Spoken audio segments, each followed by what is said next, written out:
시편 110편 1절에서 7절의 말씀입니다. 여호와께서 내 주에게 말씀하시기를 내가 내 원수들로 내 발판이 되게 하기까지 너는 내 오른쪽에 앉아 있으라 하셨도다. 여호와께서 시온에서부터 주의 권능의 큐를 내보내시리니 주는 원수들 중에서 다스리소서. 주의 권능의 날에 주의 백성이 거룩한 옷을 입고 즐거이 헌신하니 새벽 이슬 같은 주의 청년들이 주께 나오는도다. 여호와는 맹세하고 변하지 아니하시리라. 이르시기를 너는 멜기세덱의 서열을 따라 영원한 제사장이라 하셨도다. 주의 오른쪽에 계신 주께서 그의 노하시는 날에 왕들을 쳐서 깨트리실 것이라. 온 나라를 심판하여 시체로 가득하게 하시고 여러 나라의 머리를 쳐서 깨트리시며 길가의 시냇물을 마심으로 그의 머리를 드시리로다. 아멘. 오늘도 함께 5가지 묵상법을 가지고 오늘 우리에게 주신 말씀을 함께 묵상하며 오늘 하루를 시작하겠습니다.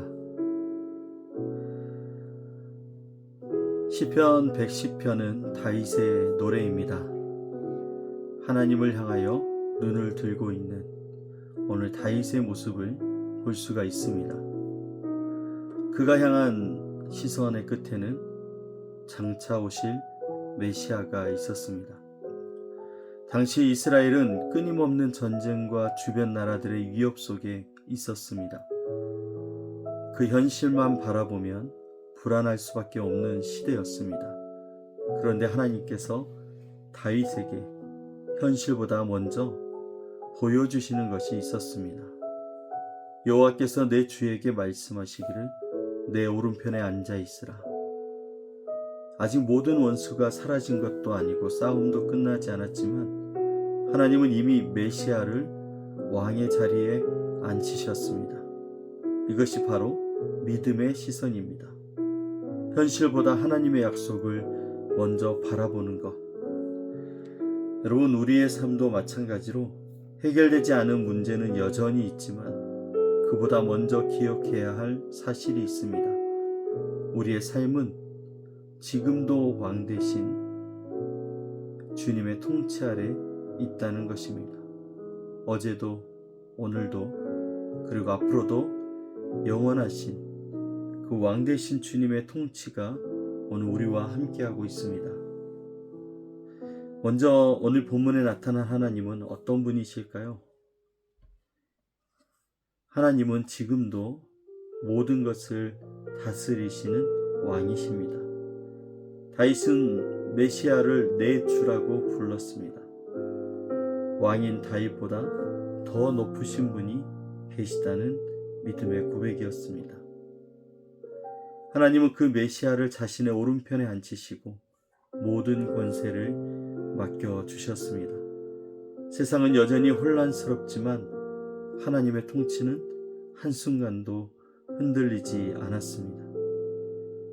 우리의 눈에는 문제가 먼저 보이지만 하나님의 눈에는 이미 왕께서 보좌에 앉아 계셨습니다. 우리가 살아가며 이해되지 않은 일을 만날 때가 있습니다. 계획이 어그러지고 기도한 응답은 더디게 느껴지기도 합니다.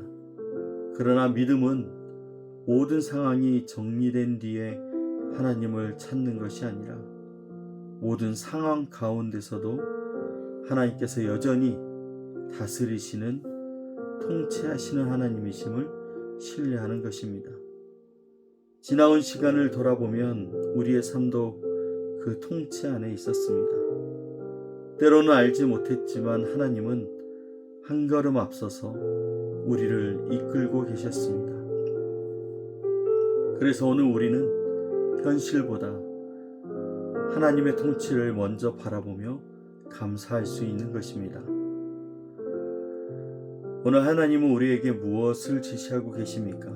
3절은 이렇게 얘기합니다. 주의 백성이 즐거이 헌신하니. 여러분, 이 백성들은 억지로 끌려가는 백성이 아닙니다. 왕의 선하심을 경험한 사람들이 자원하여 자신을 드리고 있습니다. 참된 순종은 의무에서 시작되지 않습니다. 은혜를 기억하는 데서 시작됩니다. 우리는 하나님께 무엇을 더 드릴 수 있을지를 고민하기 전에 하나님께서 우리에게 얼마나 많은 은혜를 베푸셨는지를 기억해야 됩니다. 은혜를 잊으면 순종은 부담이 되고, 은혜를 기억하면 순종은 감사의 표현이 되는 것입니다. 지금까지 인도하신 하나님을 돌아볼수록 우리의 고백도 하나가 되는 것입니다. 주님, 여기까지 인도하셨으니 남아있는 우리의 길도 주님께 맡기겠습니다. 오늘 이 고백이 저와 여러분에게 고백이 되었으면 좋겠습니다. 오늘 말씀을 통하여 우리가 회개할 것은 무엇일까요? 언제나 우리의 회개는 주님보다 앞서는 것입니다. 우리가 예수님을 구원자로 믿고 있지만 삶의 왕으로 모시는 일에는 머뭇거릴 때가 있습니다.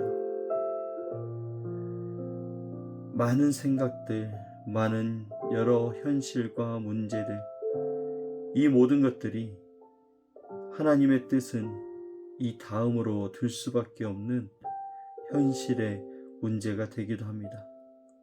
그러나 왕은 우리의 조언자가 아니라 삶의 주인이십니다.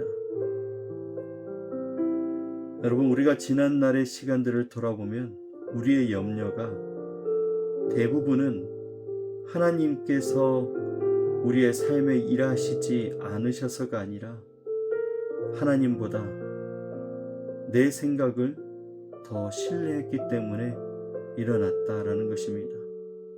여러분, 은혜를 잊으면 불평이 커지게 됩니다. 하나님의 통치를 잊어버리면 두려움이 커지게 되는 것입니다.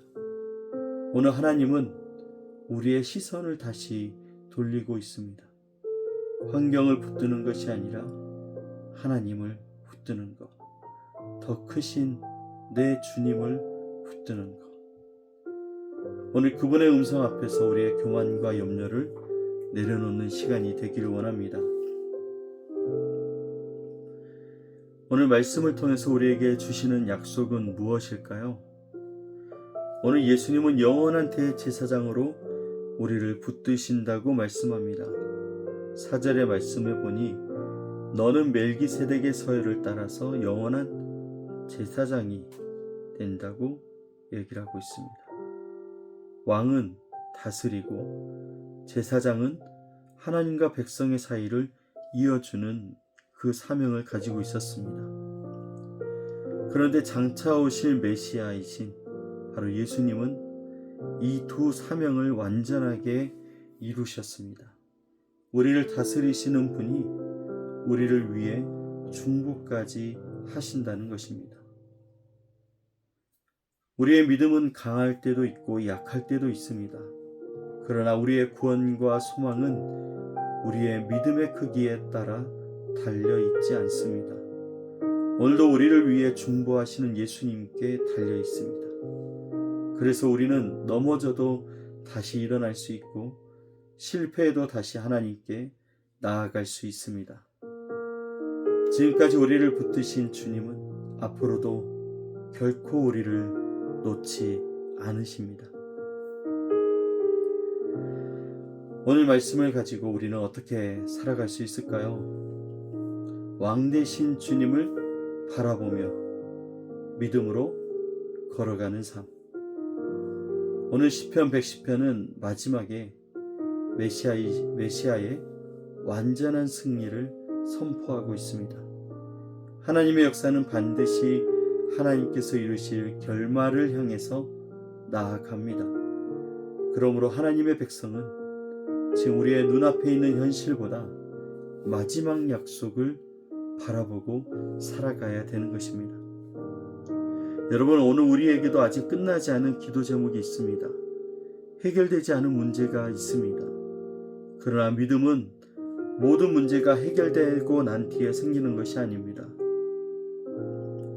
왕 되신 주님께서 지금도 일하심을 믿고 어느 한 걸음 순종해야 되는 것입니다. 지나온 시간들을 돌아보면 하나님의 은혜였고 앞으로의 시간을 바라보면 하나님의 약속이 있습니다. 그래서 우리는 감사할 수 있고 그래서 우리는 맡길 수 있는 것입니다. 여러분, 시편 110편은 오늘 현실을 바라보던 우리를 그리스도를 바라보는 시선으로 옮겨주고 있습니다. 우리의 왕이신 예수님은 지금도 다스리고 계십니다.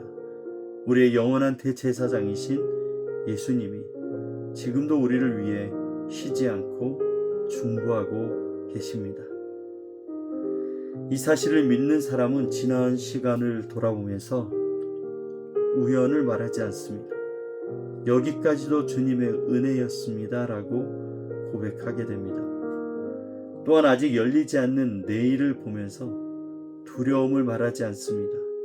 앞으로도 주님께서 인도하실 것입니다.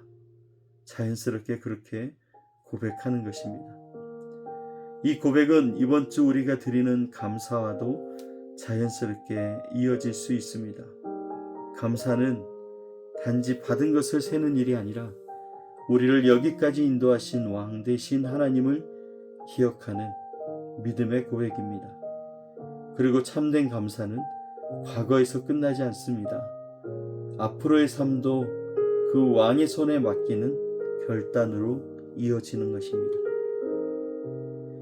오늘도 우리를 다스리시는 왕이시며 우리를 위해 중보하시는 대제사장이신 예수 그리스도를 바라보며 지나온 은혜에 감사하고 앞으로의 모든 걸음을 주님께 맡기는 그 믿음으로 살아가는 우리 모두가 되기를 주님의 이름으로 축원합니다.